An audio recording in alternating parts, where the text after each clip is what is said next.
আসসালামু আলাইকুম রহমতুল্লাহ। আপনাকে যদি আমি জিজ্ঞাসা করি চুল কার, আপনি বলবেন আমার।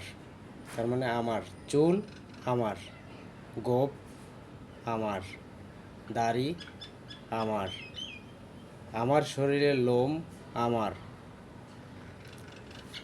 তো সব কিছু যদি আমার হয় তাহলে আমি মুসলিম। আর আমি মুসলিম হিসাবে আপনাদের খেয়াল রাখা উচিত যে আমি শরিয়তের বাইরে গিয়ে কিছু রাখলাম বা ফেললাম কি না। হ্যাঁ, যদি আমি শরিয়তের বাইরে গিয়ে কিছু করি সেই ক্ষেত্রে আপনি সমালোচনা করার অধিকার আপনার আছে। আর যদি আমি শরিয়তের বাইরে গিয়ে কিছু না করি সেই ক্ষেত্রে আপনি আমাকে নিয়ে সমালোচনা করতে পারেন না। আমি কিছু রাখা শুরু করলে তোমাদের কেন জলে রে বন্ধু, তোমাদের কেন জলে। আল্লাহ হাফেজ।